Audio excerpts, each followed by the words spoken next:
ભોરોલ ગામમાં યુવાને પૂર સમયે લીધી પ્રતિજ્ઞા આજે પૂર્ણ થઈ। પાળિયા બાપુના મંદિર સુધી દંડવત યાત્રા દરબાર અજયપાલ સિંહે આપ્યું સન્માન। ભોરોલ ગામમાં થોડા સમય પહેલા આવેલા પૂર ગ્રામજનોને ભારે પરેશાન કર્યા હતા।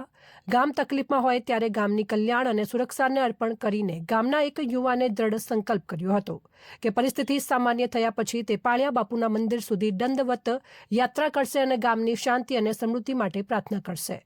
પૂરના સંકટમાંથી ગામ બહાર આવ્યું ત્યારબાદ આજે આ યુવાને પોતાની પ્રતિજ્ઞા પૂર્ણ કરી છે। સૂર્યોદયથી લઈને પ્રતિજ્ઞા પૂર્ણ થયા ત્યાં સુધી તેણે એક દંડવત કરતા પાળિયા બાપુના મંદિરે પહોંચવાનો અદમ્ય સંકલ્પ નિભાવ્યો।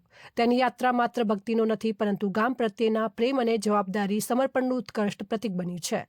દંડવત યાત્રા દરમિયાન ગામના અનેક લોકોએ તેનો ઉત્સાહ વધાર્યો અને માર્ગમાં પાણી ચા જેવી સેવાઓ આપી તેને આશીર્વાદ આપ્યા।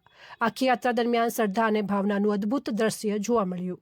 ભોરોલ એસ્ટેટના દરબાર અજયપાલ સિંહ ઉપસ્થિત રહ્યા હતા। તેમણે આ યુવાનનું સન્માન પાઠવતા જણાવ્યું કે ગામ માટે આવો સંકલ્પ લેવું તેને એક દંડવત યાત્રાથી પૂર્ણ કરવું આ ગામની સંસ્કૃતિ શ્રદ્ધા અને સંકલ્પ શક્તિનું પ્રતીક છે। આ યુવક જેવી યુવાની જ સમાજને સાચી દિશા આપે છે। ગામમાં આ પ્રસંગને લઈને ખાસ જુસ્સો જોવા મળ્યો હતો। ઘણા ગ્રામજનો વડીલો તથા યુવાનો મોટી સંખ્યામાં એકત્રિત થયા હતા। યુવાને પોતાની પ્રતીક્ષા પૂર્ણ કરવાથી ગામમાં આનંદ અને ગૌરવની લાગણી વ્યાપી રહી છે। આ પ્રસંગે ગામના ઘણા લોકોએ જણાવ્યું કે આવો સંકલ્પ માત્ર વ્યક્તિગત ભક્તિ નહીં પરંતુ સમાજમાં હકારાત્મક સંદેશો આપતા હોય છે કે જ્યારે ગામ મુશ્કેલીમાં હોય ત્યારે યુવાની સદા આગળ આવે છે। અહેવાલ વિષ્ણુ ચૌહાણ ઢીમા।